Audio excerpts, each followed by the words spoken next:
So, Tim, how are you doing? Oh, Christ is risen. All is well in the world. So, Yes. too No blessed big to be news to stressed. talk about. Nothing's happened lately in the Catholic world. We've been kind of bored at our jobs, right? Yeah, I've been able to just, pray and have Yeah. my little retreat because the Vatican's just all quiet. So, Yes, like it has been for years. I So, love that. yeah. Actually, well, okay. I guess I'll say it. Well, there hasn't actually been any new papal controversies in the last 2 weeks. So, True. Let's so there count our blessings right we now. do have that. There So, has not been any airplane interviews or that's right. That's right. anything So, like that. So, We're going to talk about the conclave here. We're going to talk about who we think the next pope might be, who are the different people who are kind of the most eligible candidates who most likely might get elected, stuff like that. But before I even get started on that, I just want to ask you to give me kind of your brief assessment of the Francis pontificate. What's going to be the legacy of Pope Francis? what will be the legacy of Pope Francis? I mean, I'm sorry to say, Holy Father, rest in peace. But my first thought was John the 12th, who is the infamously worst pope ever, who toasted the devil and all this, murdered by his whatever. So he did a bunch of bad things. He was terrible. But then he confirmed the Cluniac monastery, which was actually the monastery that ended up creating the whole revival we called the High Middle Ages. So he was terrible pope, but then he did this thing that actually was all this great stuff. So I wonder if Pope Francis will do that, because I wrote an article called 13 Good Things Pope Francis Has Done.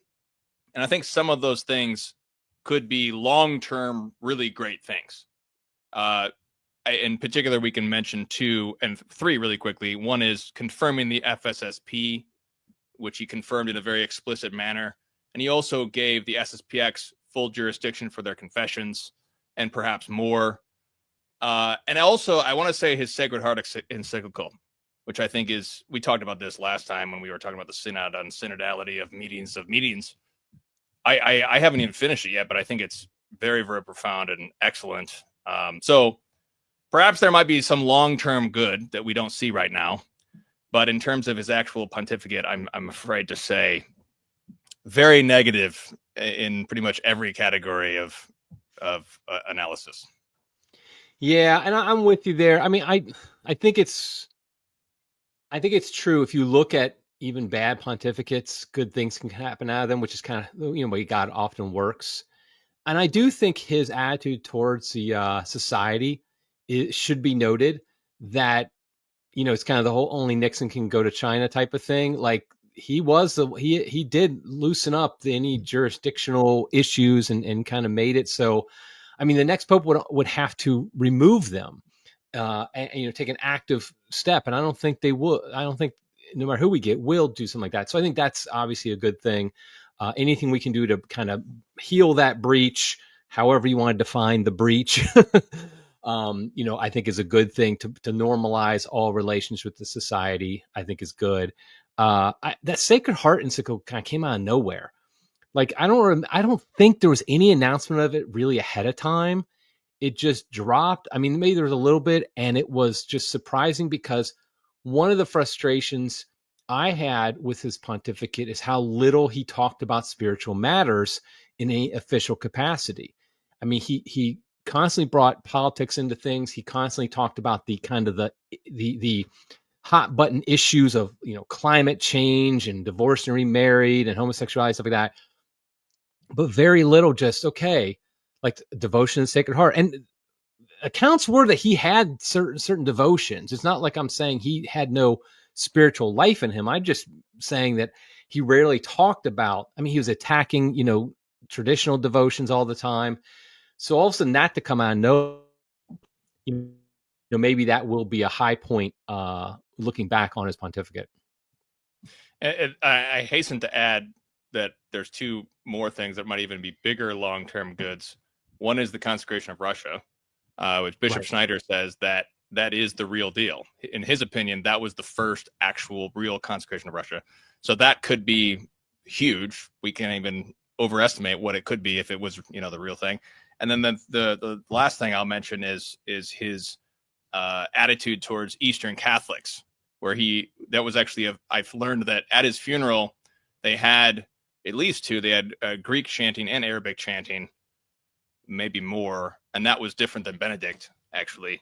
So there's a lot of good there. We're coming out with an article at OnePeterFive about from our Russian Catholic correspondent in St. Petersburg about Eastern Catholics and positive things there. So, and that's always long term because that's a dispute that's predates the SSPX by a few centuries, shall we say? So. Yeah, this is getting a little bit off topic. Oh, by the way, for those who are watching live, feel free to make comments in the live chat, and we'll try to address maybe some of them during the podcast or at the end. But okay, this is. I know we're going to talk about the conclave, but like, isn't it weird? Wasn't it weird his relationship though with the I'm blanking on the name, the Ukrainian Catholic patriarch. Svetoslav? He didn't make him a cardinal, but he made the Australian 45-year-old Ukrainian bishop a cardinal. Right. He clearly, I mean, I just thought that was a bit odd because, I mean, for whatever you think about the political world of Ukraine and Russia and all that, Ukrainian Catholic Church is the strongest Eastern Catholic Church by a lot as far as numbers and everything.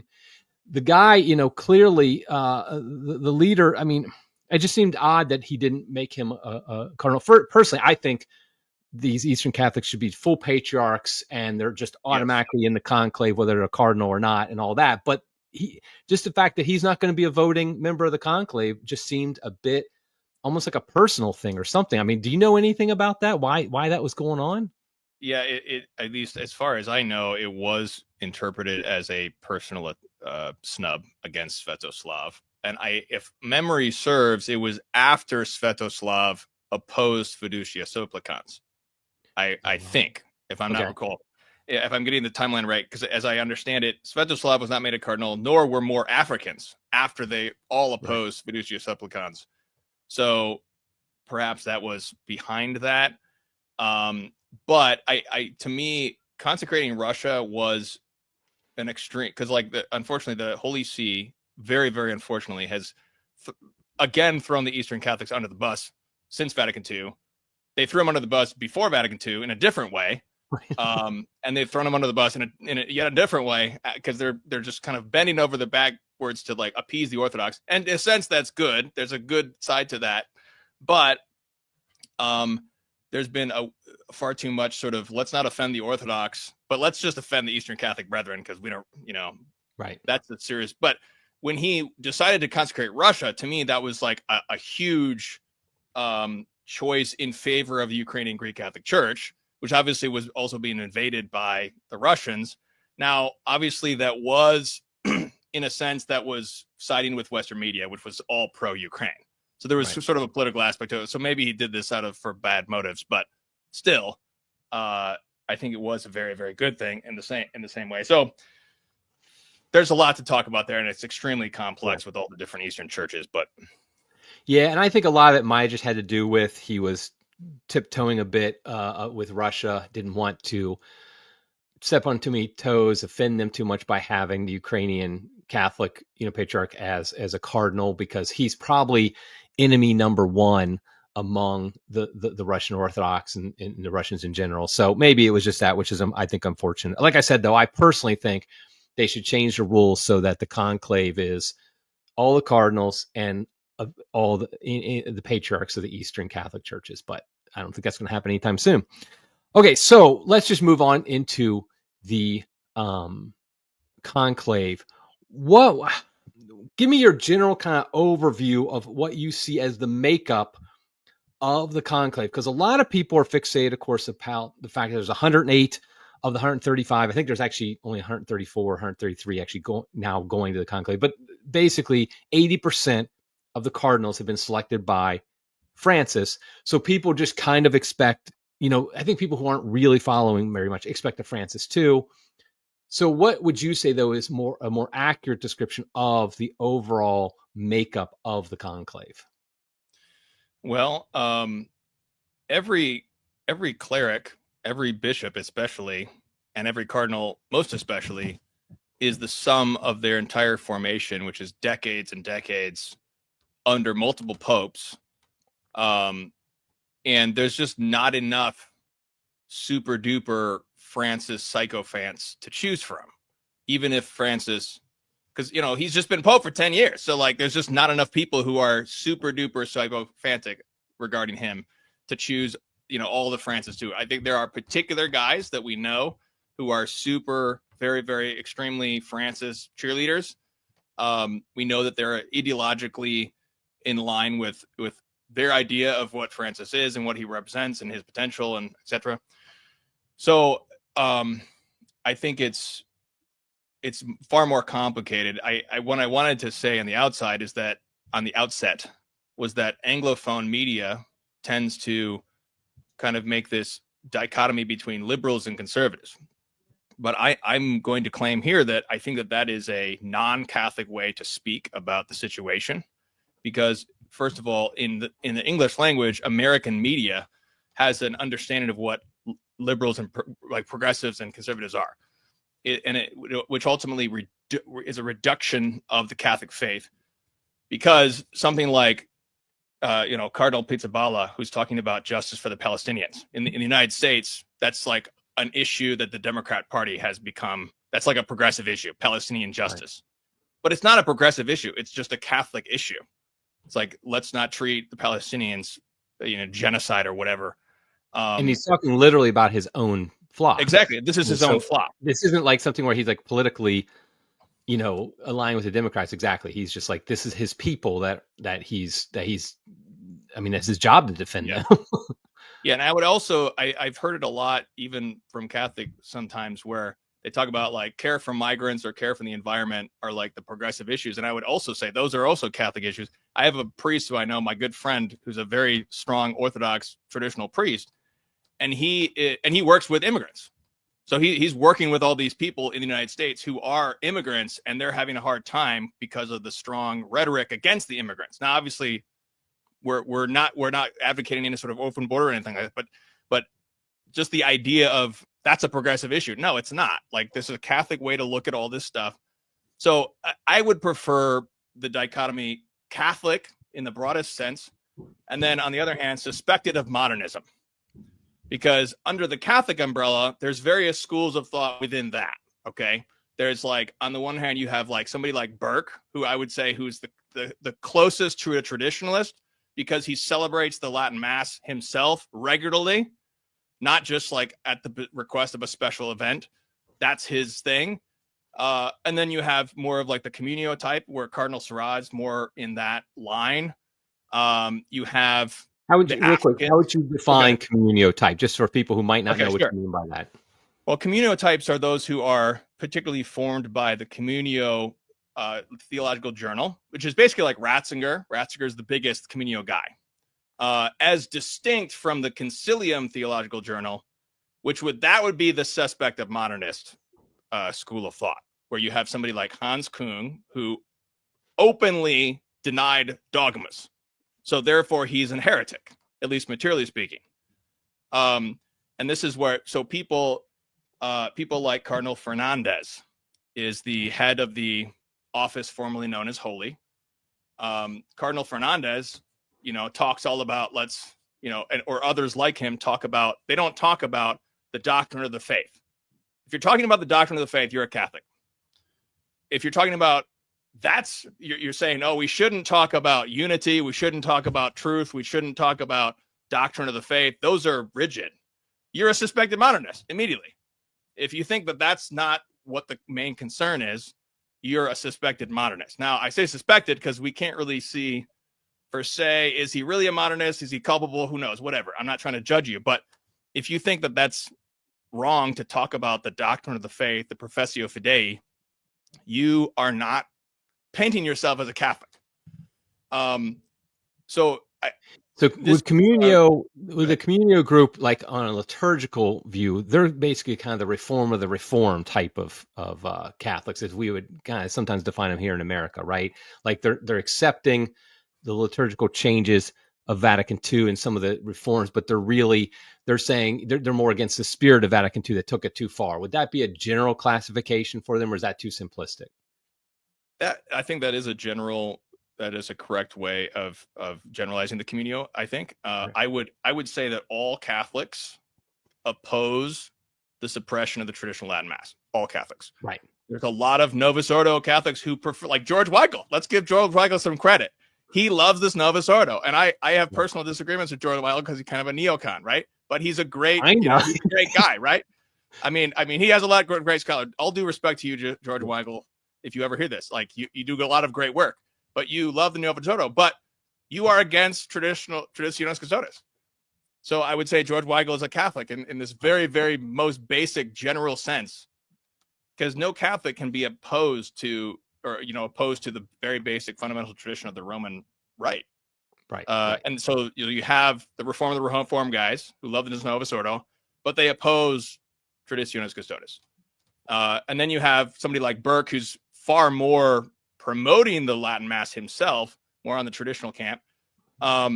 These are all. And Mueller, would you say Seurat and Mueller are probably kind of the two of the most prominent members of that kind of communio, or does Mueller fall under that?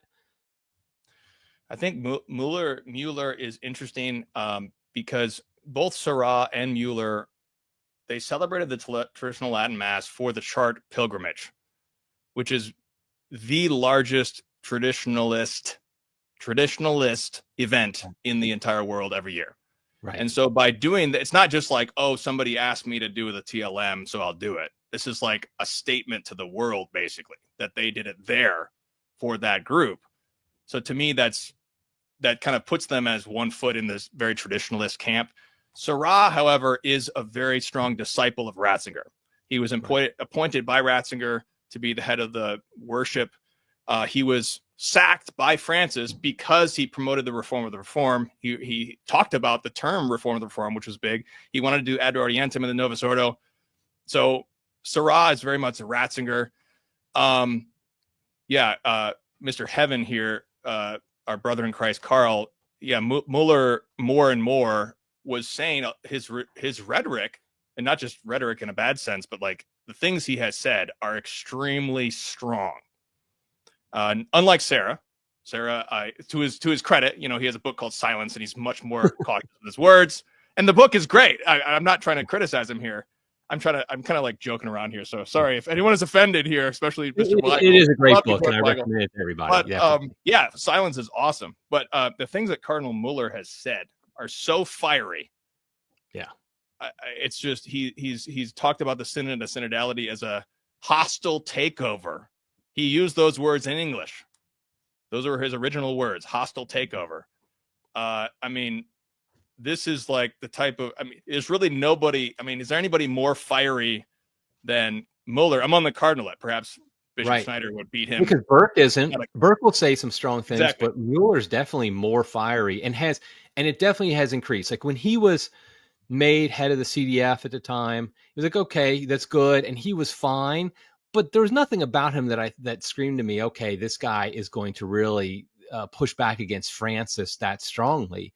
But then after he left, and over the past few years, he's become increasingly strong in his criticism, which, by the way, I think makes him he's not going to be elected.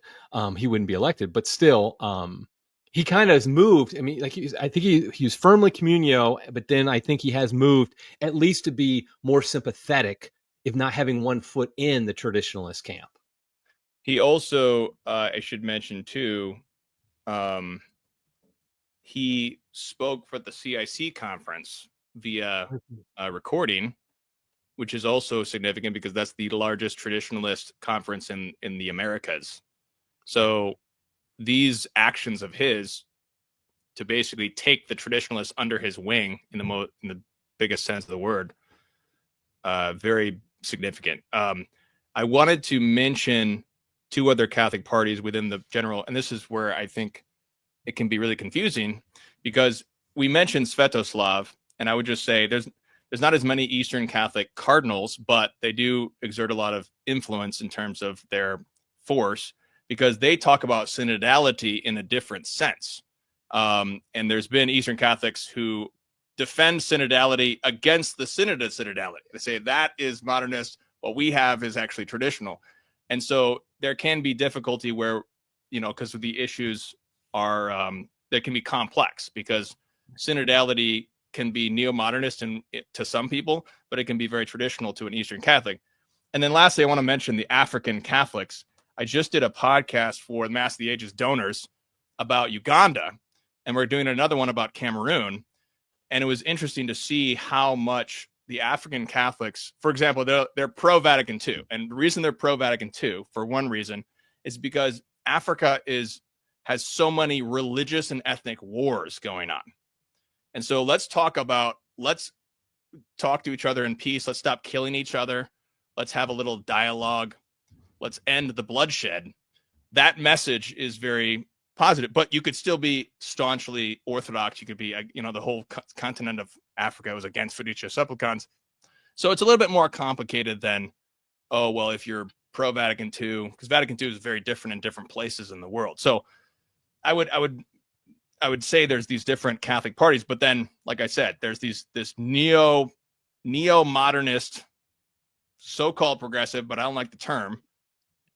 And I would definitely put, anyone who is a fan of suppressing the traditional Mass, who suppressed it himself, like kind of wanted to do it to, be sycophantic to Francis. There are several people like that. Cardinal Supage in the United States, Cardinal Parolin. Yeah, go ahead. I was going to say, I was surprised. By the way, everybody knows who watches this podcast. I mispronounce every name under there, so correct me if I mispronounce this.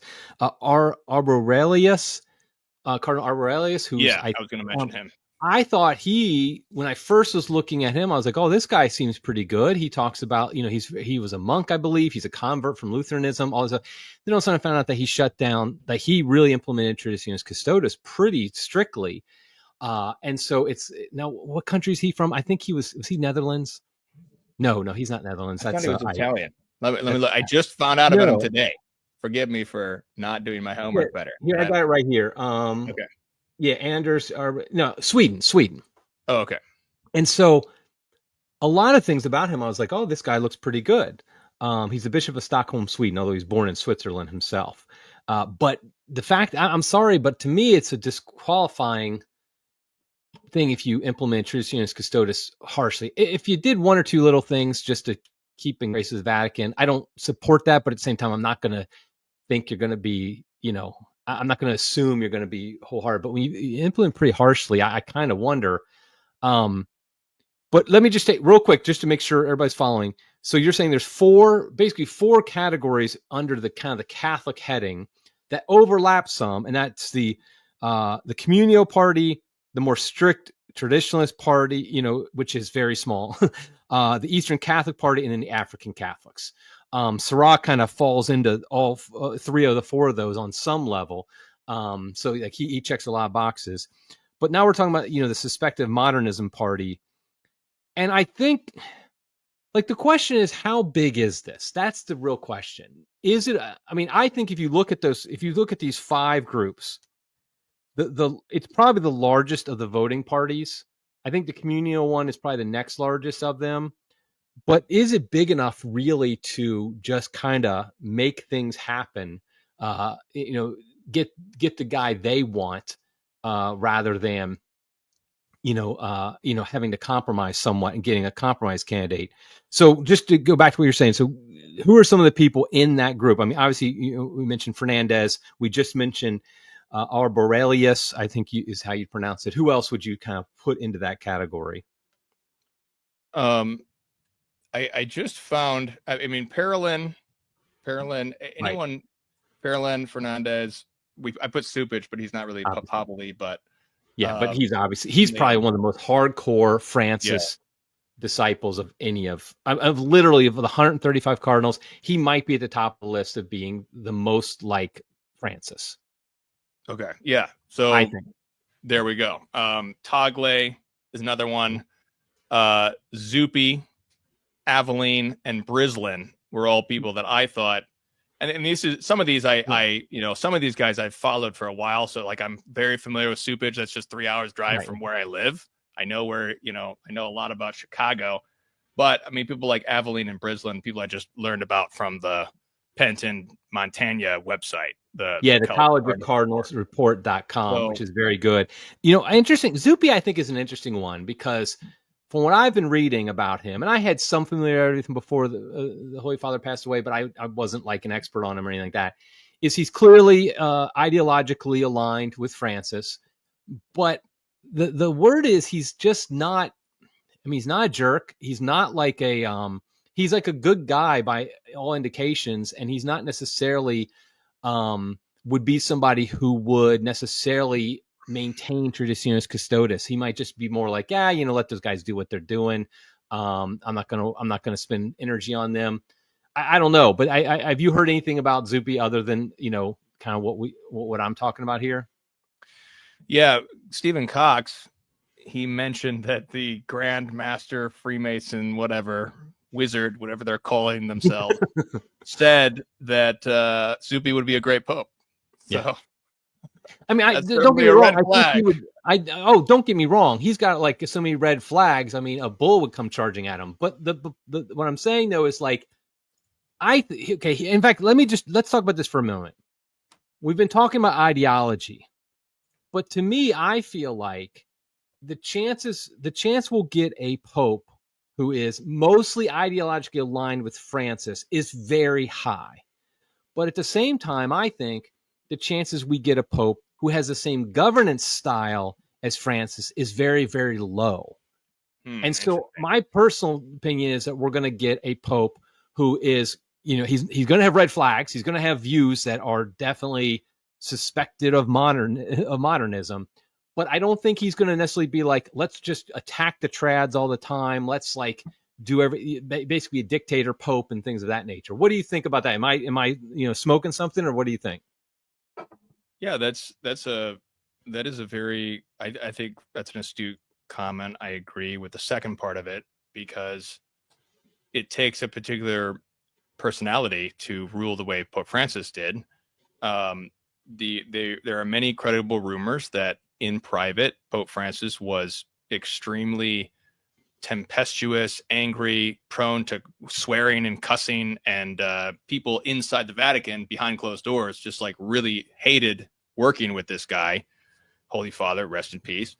So it was very dictatorial in all these sort of ways. And this is as Henry Sears says in his book Dictator Pope, he was a Peronist, and so he was capable of saying a bunch of orthodox sort of quote unquote right wing things, which he did say, but he probably did them just for show.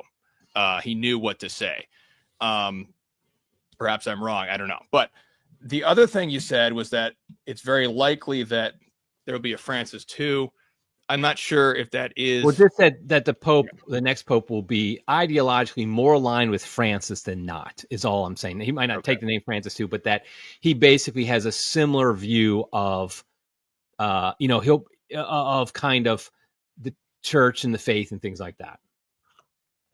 I think that is possible. That's certainly a definite possibility. I think, however, that it's less likely actually than in my view. I think it's more likely to have somebody who's more like John Paul II or Ratzinger. And the reason is because, for one thing, Francis there's just a lot of the stuff he said was so vague as to not really have a true meaning, like synodality. Synodality is basically like Cardinal Martini and his whole idea. Now, he had particular hot button issues that he wanted to accomplish, like female priesthood and whatever. And Francis got the ball rolling there. But then where are they going to go next? Are they going to just go after this particular hot button issue, this particular thing, that particular thing? I think that's highly likely. But I would say that the stronger tradition, which I think is more durable in a cultural sense, where this is this thing that was disseminated throughout the world in all these different seminaries where these different men were formed and how they experienced the faith as they grew up and became a priest and a bishop. The stronger tradition is more the communio, sort of John Paul II, Ratzinger. They were pope for far longer together, thinking of them together. Right. And I think Francis had 12 years to try his best to sort of unearth a school of thought that had been very much suppressed and marginalized under John Paul II and Ratzinger, even though there's still a strong academic presence among these sort of neo-modernist types. But I mean, a lot of the people who embrace the priesthood, the people who embrace like the academics, a lot of these guys are married, they've got pension or whatever, like, but the people who become priests and they get ordained in 1970, like who wants to be ordained in 1970 or 1980? People who actually are concerned with the Catholic faith and they really want the Catholic faith, they're not really interested in the next progressive cause. So I think even though 80% of these guys are appointed by Francis, I would say probably a lot more than we think are a lot more conservative minded in some way, traditional minded, just because that's the tradition that's far more endurable and disseminated, I think, worldwide than the Francis fads that we saw for the past 12 years. You think there's a decent chance we'll get a communio friendly pope? I think it is a decent chance. They say what they say is, and again, if people don't know this already, you probably do. Viewers and listeners probably didn't know this, but everything that we say about conclaves and what happened in the conclaves is totally a non-credible rumor, because anybody who talks about conclaves is immediately excommunicated. So the only thing we know about these conclaves are from people who broke the seal. Okay, so what I'm about to say, you take that with a grain of salt, but this is the only thing we know about it. Okay, right. So when you read Julia Maloney's book, St. Gallen Mafia, she talks about how there was this, the clique, they were trying to elect Jorge Mario Bergoglio way back in the 90s. They were trying to get this whole thing going. And they say then the conclave of 2005 that Bergoglio was almost elected then, but instead they went with Benedict. So that was maybe surprising because Bergoglio had enough people. And we know that John Paul II, even though he had a lot of great qualities, he kind of just kept that same corruption going in the sense that he appointed McCarrick, he appointed, these guys. So they still had a lot of those bad guys, if you will. They could have elected Bergoglio then, but then they've been elected Benedict. So we don't know. There could be a huge surprise. There could not be. Like, God knows. We don't know. It is crazy to think about the 2005, if that rumor is true. And I've heard it as well. That's just crazy to think about that in 2005, they thought about electing Bergoglio and they elected instead Ratzinger, when the two of them could not be more different in so many ways.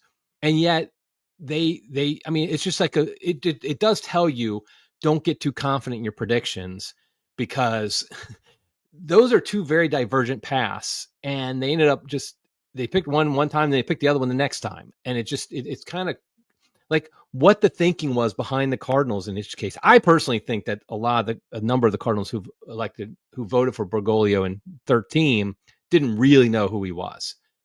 And I think he was still a little bit, I think the people who pushed him knew who he was, but I think a lot of the people who voted for him were basically hoodwinked into thinking, oh, this is some, South American, he's pastoral, love for the poor, he's humble, all that stuff. And then all of a sudden, and that's why I don't think at least a Bergoglio style will be picked this time, because I think they kind of learned their lesson. I mean, of course, a lot of the Cardinals are new, but from even 2013, like I said, 108 of them are.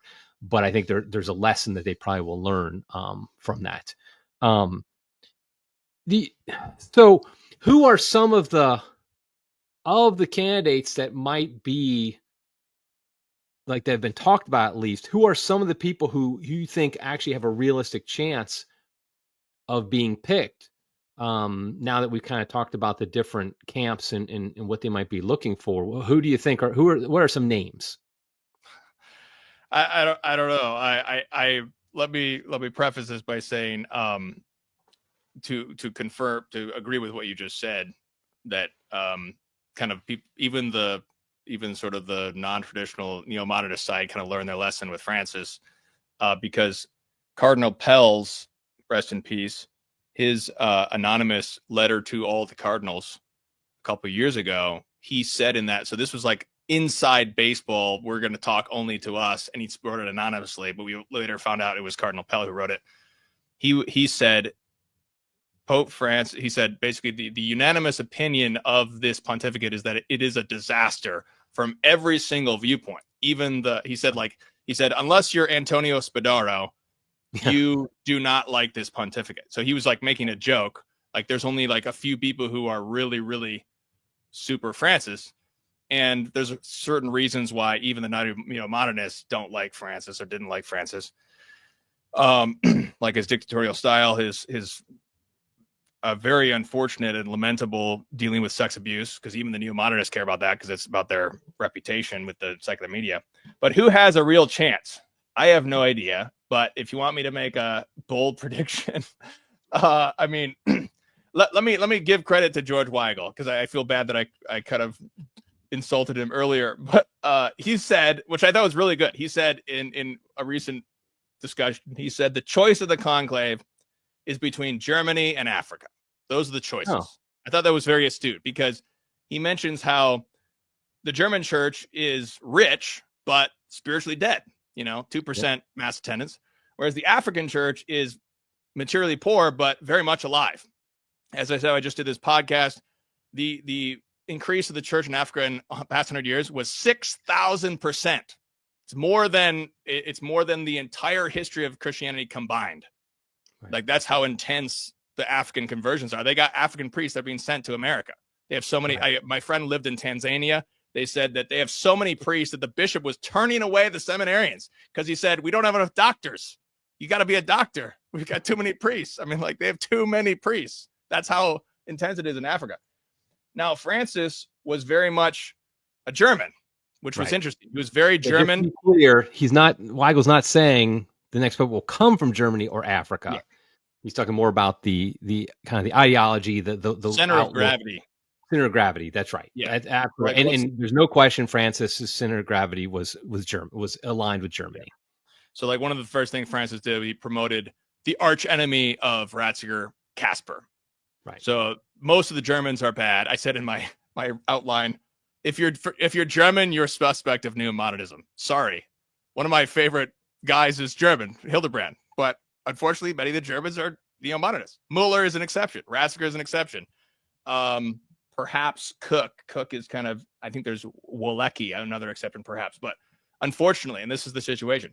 But all of that to say, we have a difficult problem because the Vatican is very much bankrupt. There's all sorts of financial, sexual, all sorts of problems with the Vatican. They don't have money, so they actually need Germany in terms of money. But then that's not really a good financial plan, because you can't just fill the churches with money, because eventually there won't be anybody in the churches to pay the bills. So you have to invest in the people. You can't just get the money.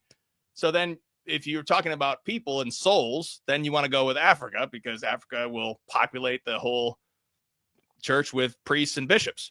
And this is where you have like somebody like Cardinal Sarah. To me, this is like one of the most likely candidates, in my opinion, because he is such a spiritual force. He is widely respected. He was widely respected under the Ratzinger. He comes from Africa. He comes from the more dominant church in terms of spiritual power, numbers of souls, numbers of priests and vocations and all that. So there's sort of a charismatic influence of Africa that's influencing the cardinalate, I think, even though the biggest chunk of cardinals is still from Europe, 40%, even though Europe as a whole is spiritually dying, dead or dying. So it's kind of a difficult thing, because they might go with somebody who's going to try to keep the bankroll running. Whether maybe the Chinese communists have given them Vatican money, I think that's a likely. I have no evidence of that, but I think that's a likely explanation. The communists are paying the Vatican. That's why they made that deal. So they might actually say, hey, like, we can't continue the Vatican unless we get somebody who can keep bankrolling us. Because the bottom line, ultimately, at the end of the day, we got to pay for our water bill. And I love. I just want to say, that is what you're saying. I think could be a bigger influence than people want to acknowledge, and it scandalizes us. So we don't even want to mention it. We want to think of this as a bunch of holy men getting together, praying the Holy Spirit, and whatever name comes in their heads from the Holy Spirit is who they vote for. But the reality is, if you look at conclaves and papal elections over the past 2,000 years, is often there are these outside forces. So the idea that the Chinese government is bankrolling the Vatican in many ways, and that the next pope needs to be somebody who continues that, is a real thing. I mean, I don't think that can't be dismissed as just kind of conspiratorial craziness. Worse things than that have happened in the history of the papacy. But so I think we that is a fear of mine. Another fear of mine is that, as far just on the topic of foreign governments, is that I think Israel would keep Pizzaballa from being elected, that they would have influence because they have influence on Western governments very strongly, and therefore on many Western cardinals who are going to be influenced by their own government. And they would not want Pizzaballa, who has been willing to criticize them and speak out against them as the Pope. I think that would hurt his chances greatly as well. So these are the type of things that you almost, I don't know about you, but I kind of feel dirty even talking about them, because I want to believe it's just a bunch of holy men, praying, but I know it's not. That's not the case.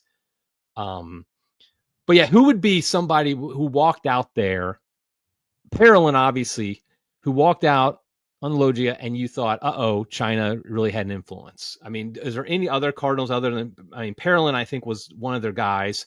Are there any others that are probably their guys? Would that just be like if they picked a kind of a Francis insider type? Is that who they're looking for?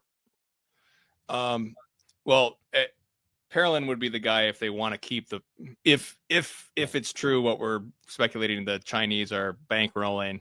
Parolin was the main guy who kind of put that through, and he's the main guy, and he's also the Secretary of State, so he's already this quote unquote vice president of the whole Vatican. So Parolin might be a choice on that side of things, and I do want to emphasize too that even though even good bishops do have to think about the money too. Yes. So that's the tricky part here, so.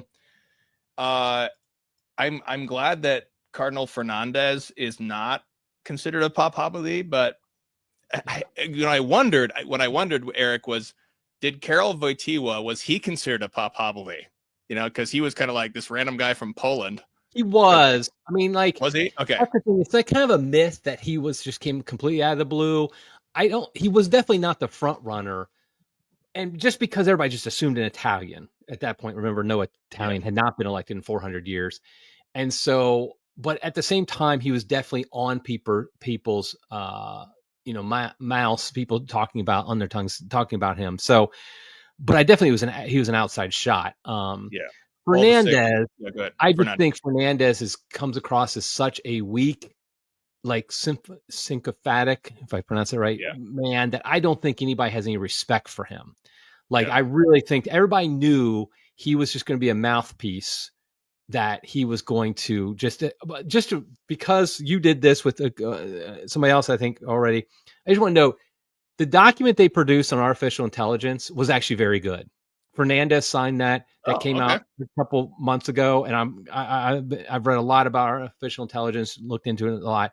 That was actually a very good document. So I want to give him credit. I like to throw out, if I can. Yeah. But we all know what Fernandez is. He was just a mouthpiece for Francis, who he does not come across as a very bright person or a very holy person, or anything like that. Maybe is, I don't know. But the point is, I don't think anybody has any desire to see him as Pope. I mean, even the people on his side wouldn't want to see him. And I think somebody like Cupich, aside from being American, I think people look at him, the other cardinals look at him the same way. This isn't a man who's very bright, who could be a leader. He's just somebody who was just, repeating the company line, essentially. Yeah, it's just, in terms of what's interesting is, one thing I should note, not as much topics. Mueller himself was created a cardinal by Francis. Right. Pizza He was Bala. the head of the CDF though when Francis became Pope, and so it Yeah. was somewhat of a pro Pro forma forma. Yeah. appointment, I think. Although Francis stopped doing that later, like he never made Archbishop of Philadelphia or Los Angeles Cardinals and things like that. But at first, I think he was still following, kind of like, oh, he's ahead. I got to make him Cardinal. Right. So and Pizza Bala was also made a cardinal by Francis too. He was made a Cardinal just less than 2 years ago. Yeah. So very interesting. Who gets what? I think. Go ahead. I was just going to say, going back to what Weigel said about the conclave between Germany and Africa, I think that's right. And I would put a little bit more generically as maybe Europe versus the world, and I include actually America and Europe and Canada and Europe.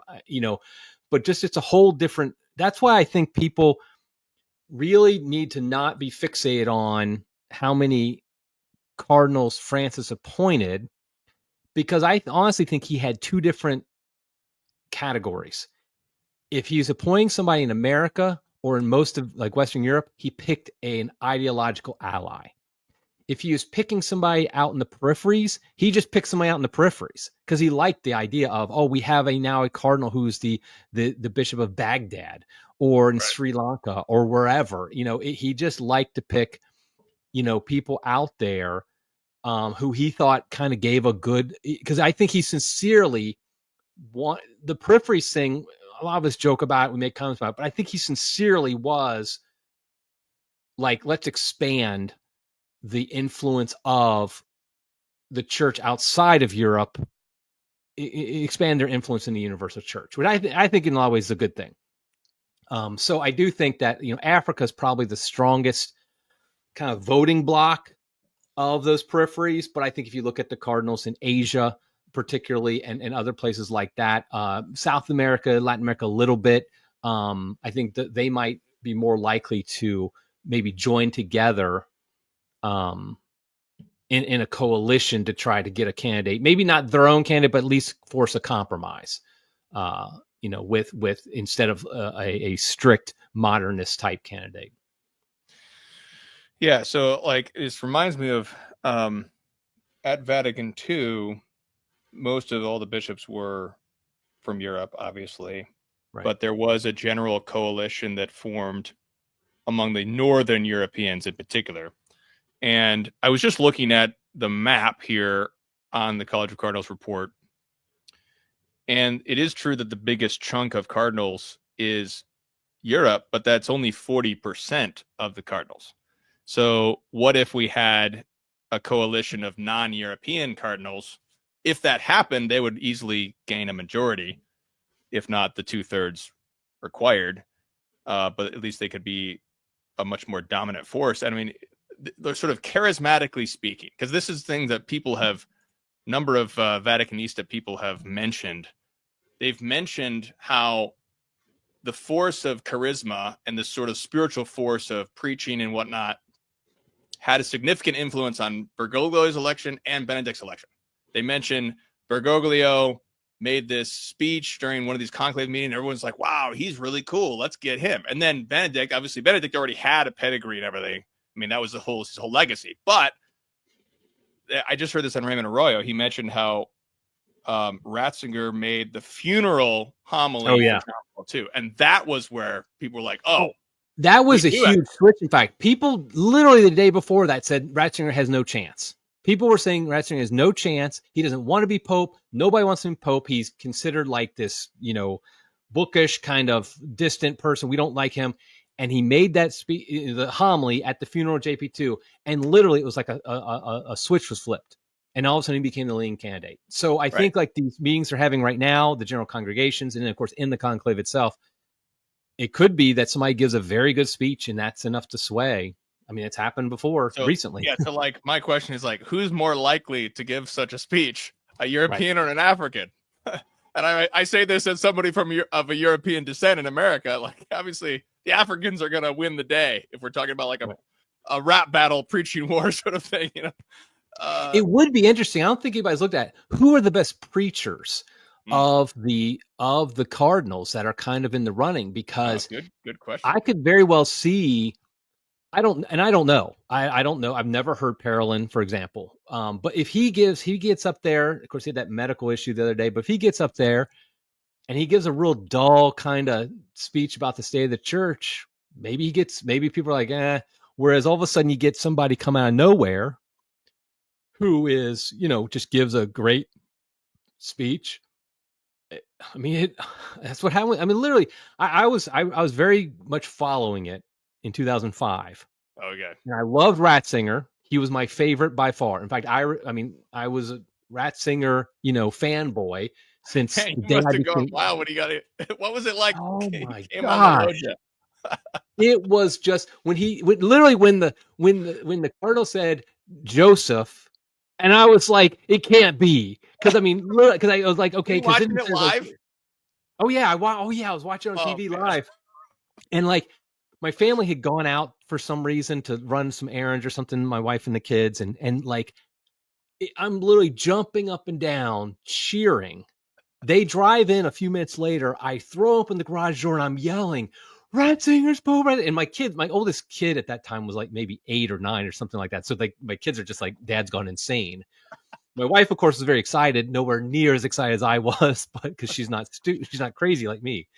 But no, and one of the things that got me so excited is I knew there was no chance he could get before when JP2 died. I was like, well, he's got no chance. He's going to go off for retirement. And then all of a sudden, when things started building up, it was just like, holy cow. I mean, it really could happen that Ratzinger could become, Pope. And so when he did, yeah, it was very exciting. And like, I had the exact opposite. Well, I had in a way, an opposite reaction when Bergoglio was elected, because I was like, who? I had I wasn't I was working for a diocese, but I wasn't really following like who's who at that point. Okay.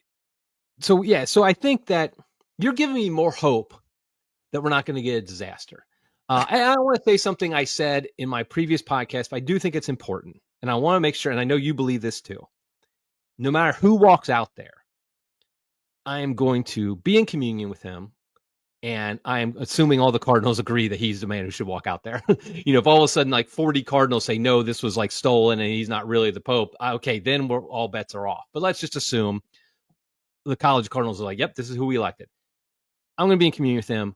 And I am also going to give him the benefit of the doubt and give him a long leash, in the sense that that probably is the wrong way to put it. The point is, I'm not going to assume, okay, I'm not going to go and say, look, he said this 5 years ago. Oh my gosh, he's going to be terrible. No, I'm just going to be like, let him be Pope. And if he starts to say things like, who am I to judge and things like that, okay, then we have to be critical when necessary. But I just want to make sure that's clear. So when we talk about somebody walking out that we don't want, that's human, that's fine. But we ultimately, remain in communion. We ultimately are faithful Catholics. So, but I was going to say something about that, and I ran off the tracks with that. But the point is, you're giving me more hope. That's what it is. That the man who comes out might be a little bit more acceptable to kind of our way of thinking than I expected. I predicted when I said Seurat was probably my top choice of the voting Cardinals to be elected, who I would want. I think though that I kind of was put it like very small percent chance, like maybe 3% chance, something like that. But you're making me believe maybe there's more of a chance, because he could be somebody. The Cardinals in periphery see he could be our guy. He's kind of got the combination because he's been at the Vatican for years, but he's from Africa, so he's got that combination. He's older, so it's like someone might be like, what's the worst he could do? How much damage could he do from their perspective? He's already 79. He's probably going to have a less than 10-year pontificate. He's obviously very eloquent, very, deeply spiritual. And I do think number of the Cardinals, that's important to him. So maybe, and I do think they would say the idea of an African black Pope. I think that even to the progressives, DEI points. Yeah. Yeah. Not the Casper racists, but like, the other, I think some of them like, the Germans. German, you care about blood, Germans. That was a joke. Joke. Yeah. So I do think that would be, though, like I could see, for example, a Dolan seeing that and being like, Yeah, that's somebody I could vote for. He would, and he Right. would Yeah. understand the media, I mean, because I think somebody like Dolan, just to bring him up for a minute, I'm not anywhere near as anti-Dolan as most trads. I will say that I'm not a fan of his, but I'm just kind of like, I think Dolan sees everything through the lens of perception, and I'm not saying that not even in a bad way. Like he might think that's the best way to evangelize, whatever. But he sees very much like, okay, what are the media kind of reaction? How does this look and appear?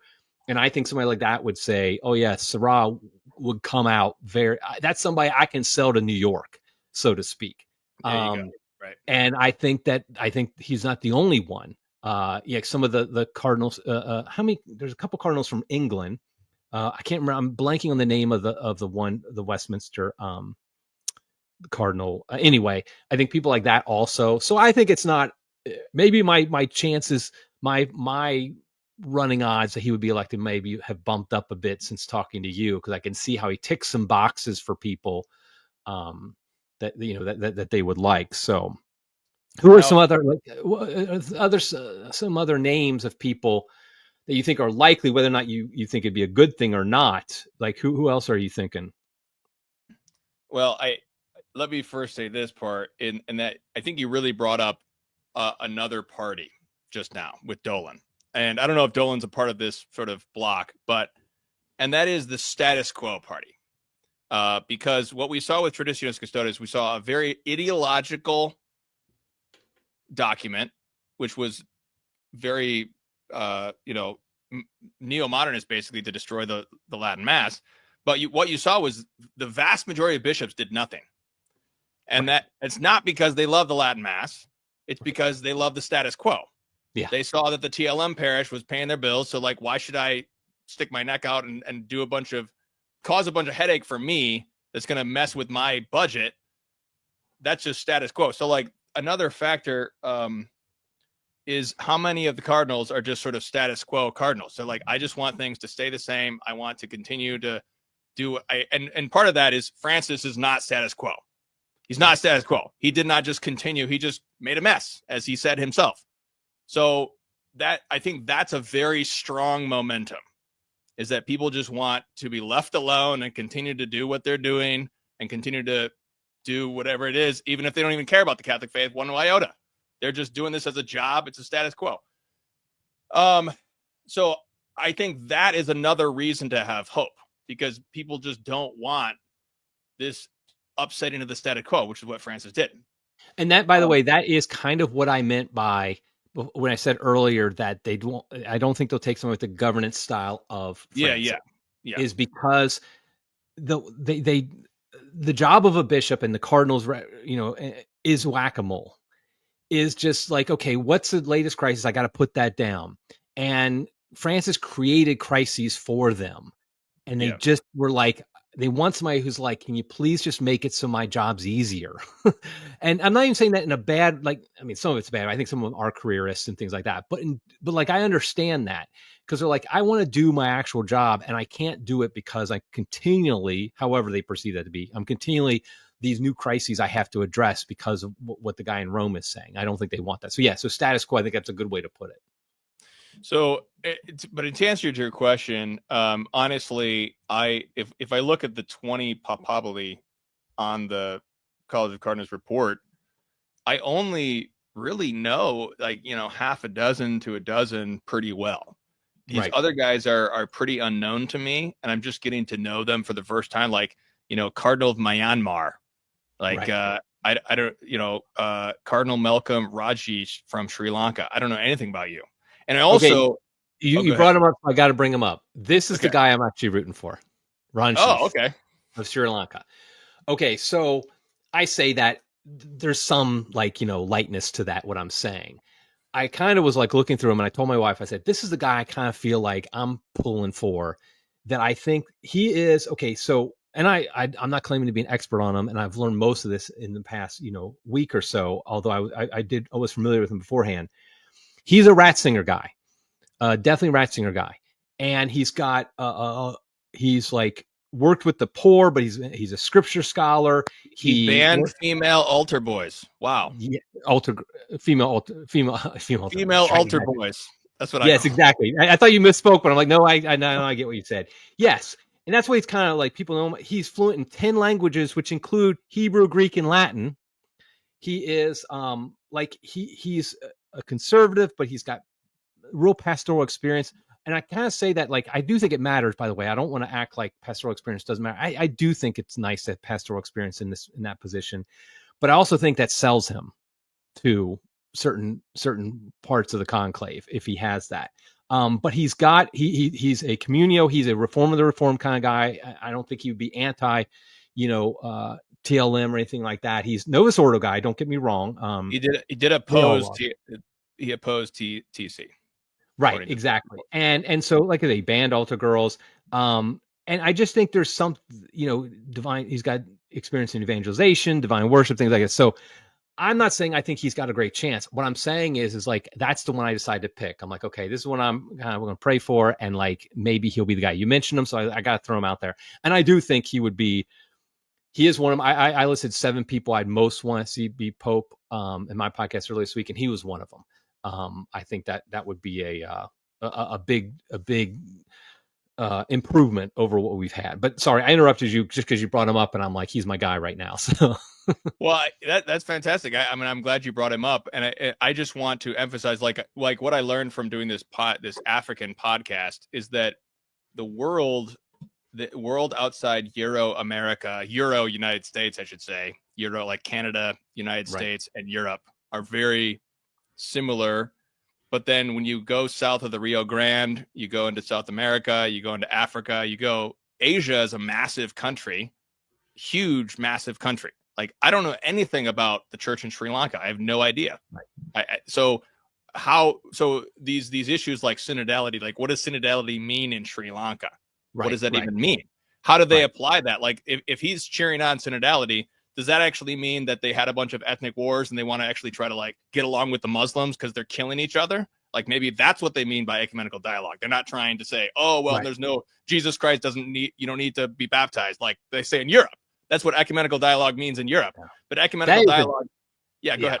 I just want to say that's a great point. I just think that the world outlook of what people are dealing with. This is something I was talking about with somebody, that, like, the Bishop of Baghdad does not care about all female deacons or altar or like, homosexual marriage. I'm willing to bet what he cares about is his flock is in danger of being destroyed, and he wants to do whatever he can to make that not happen. So when he goes to the conclave, that's what he's thinking about. Now, I actually don't know anything about him. Maybe he does care about women deacons. But in general, though, my point, I think, stands that if you look at these these people outside the European American orbit, the way they look at things. So if you might find, for example, a cardinal in Asia who might have said some things that might make us a little uncomfortable about, like, ecumenical dialogue.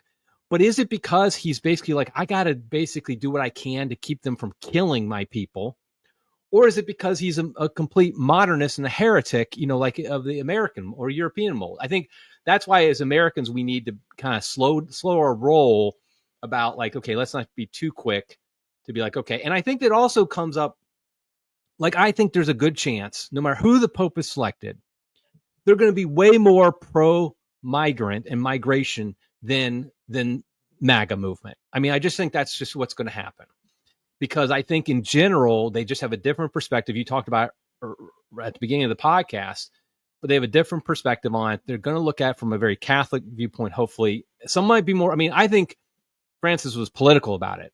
But the fact is, even if you get somebody who is not political about it, but just simply looking at it from different perspectives, they're not going to be on board with the Trump agenda, for example. And to me, I don't care that much.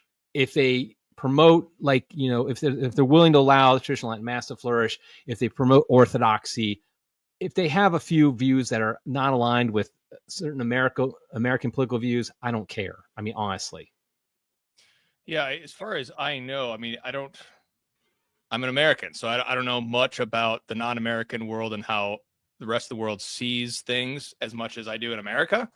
But I do know that after the American government invaded Iraq for the second time, Iraq War II, I do know that many countries were rather shocked in a bad way because of the mendacity of the Bush administration and the way that the American government has just vetoed again and again and again UN resolutions in favor of Israel, et cetera, et cetera. So like I think that Americans should consider the fact that a lot of non-Americans don't like American foreign policy. And this also includes Pope Francis, by the way, because south of the Rio Grande, the American foreign policy has destroyed Catholicism in a great way. And this is why there's been communism, because communists like Che Guevara, whatever, like Fidel Castro, are like, let's fight against America.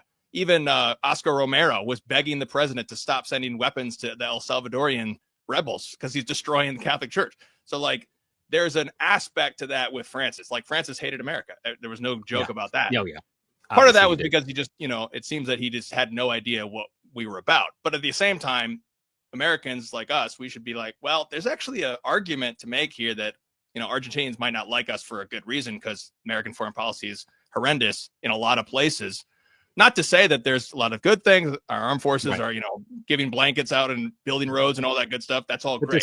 The CIA is not the friend of these foreign people. So I don't blame these people for being very kind of suspicious of America and American foreign policy. So that's kind of why I'm saying is like, I think no matter who gets elected Pope, with very few exceptions, they're not going to align very closely with American foreign policy in particular, but even some of the other things of the Trump administration. And that's fine. I don't want a Pope who's just a sycophant of Trump either. I mean, I want him to stand up to Trump when Trump does something stupid or does something wrong, and that's okay. But also be willing to praise him when he does something good, which Bergoglio seemed to have a very hard, Pope Francis seemed a very hard time of doing. So yeah. Now, just the conclave itself, the last number of, I think, 5 or 10 conclaves have all been like basically decided within 10 votes and within 3 to 5 days. Do you think there's a chance we could get an extended conclave this time that we'll get those enough division in the ranks that it could go further than just the kind of 2 to 3 days we've had in recent memory? I do think that on the one hand, because there has been so much division under Francis, and there's been an intensity of emotions running hot and all this controversy, so many more controversies. However, let's think about the conclave of 1978 when Paul VI died. There was quite a bit of division at that time as well. I mean, there was a great deal of division in 1960. Was it 62 or 63 when John the 23rd? But like when John the 23rd died, I mean, think about the division at that time. Vatican II had just begun. We also have John Paul II conclave because John Paul I had just died after less than a month. I mean, like craziness going on in those conclaves too. So hard to say. I do think that there has been, in terms of like this is, I think we mentioned this before. Oh yeah, you mentioned this at your CIC speech like 2 years ago. You said, "I want to thank Pope Francis for bringing us all together." That's what you said. and I think that on the other hand, even though there is a lot of division, at the same time, in terms of, like I said, the charismatic spiritual force of the bishops coming together in defense of the faith, this is where you have formerly acrimonious parties working together, namely the two Latin Rite parties, in particular, like the more traditionalist side of things. And this is particularly led by somebody like Athanasius Schneider, who is not a cardinal, but one of the most traditionalist minded in his speech. And he came out with his Credo Catechism. His Credo Catechism got the imprimatur from the local bishop in New Hampshire. And then it was promoted in Rome by Cardinal Sarah. So we have a very, and this sort of thing, these different parties used to be quite much more intense tension with each other. So I think under Francis, there'd been more and more unity for the faith coming on. And that, I think, is the stronger force when we talk in the spiritual life. And we also talk in terms of charismatic ecclesiastical politics. Will that bring about a shorter conclave? Who knows? I don't know. Yeah, I think it is obviously these things are impossible to predict. So So make your prediction right now. Who's it going to be? No. I think. What's that? Pizza Bala. Okay, just let's bring up Pizza Bala real quick because he's like the sexy pick of a lot of people. I mean, really, it's like, and he was on my top 7. I mean, of the 7 men, I thought I included him. I have been very impressed with him, but let's also be honest, we don't know that much about him. We don't actually know that much about his own views of a lot of issues, and I think that's important to remember. I said in my podcast earlier this week that one of the things I like about him is he's comes across as a very masculine man.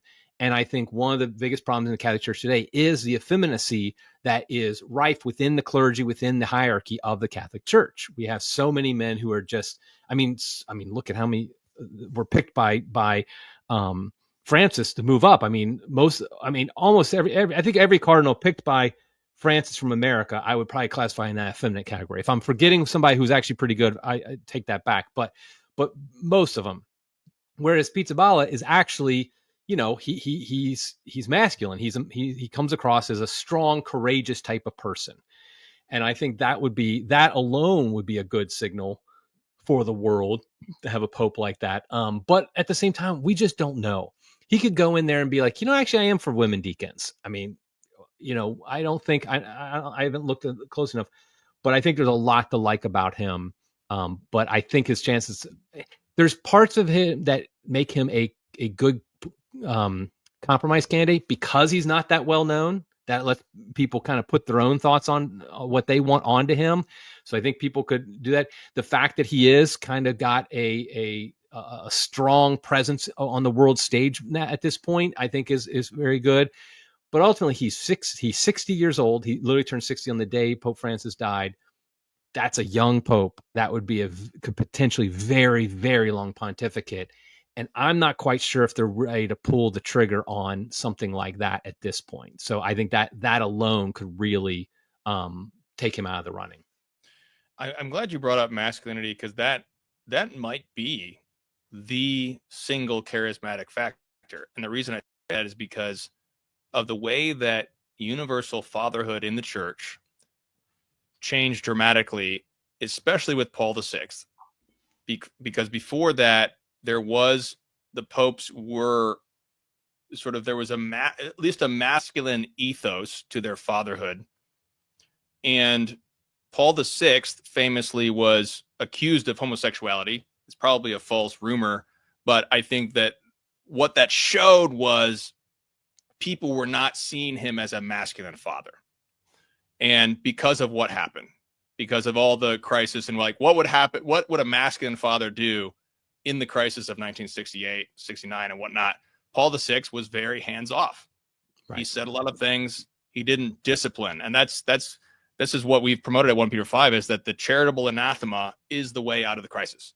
Is that when the bishops, any bishop can do this, but the Pope in particular, when the Pope as a father disciplines, that's the main thing that makes a father so much different than a mother, because the mother teaches, she's teaching the faith, right. And a mother disciplines too, obviously, but the father is the one who really brings that stronger discipline that is needed in the family. And that's what we have not had, even though John Paul II, lots of great qualities. Even Benedict, he had a lot more discipline than probably any pope since Pius XII, perhaps. But what we really need is this strong fatherhood who can really, crack some heads, so to speak, and, get the kids to stop fighting and killing each other, fight the wolves. You cannot be a father. You got to be able to fight those wolves back and be a good shepherd, lay down your life for the sheep. And I think even cardinals who might be themselves weak in many ways, they will be attracted to that, because I think it naturally attracts people. Right, and I think it might come back to the speech we were talking about. What if one of the cardinals gets up there and gives a very strong, masculine type, speech where he's like, and isn't apologetic, isn't like, oh, we got to, whatever. He's really strong, maybe a Pizza Bala, maybe somebody else. That could sway things, because people will be like, that's what we need. We need somebody who is strong right now in a time when the church is, at kind of a low point in the world's view. I think that's what we need. I think that I could see that and that does not necessarily mean the person will be theologically okay. I mean, they could be somebody that could qualify. I mean, somebody who's suspected modernism could qualify. Now, in general, the more orthodox somebody is, I think the more they're likely to be a masculine type personality. But it's not a one-to-one relationship.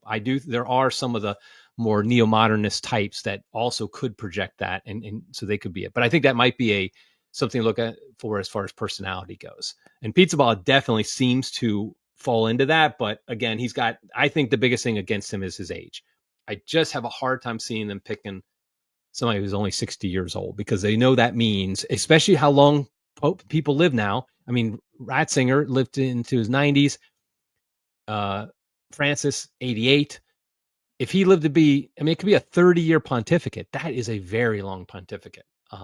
So, I think that would disqualify him. So, okay, we're going to wrap it up here. But I want to get some more, any kind of concluding thoughts of what you think will come out of the conclave, and, kind of what we should be looking for.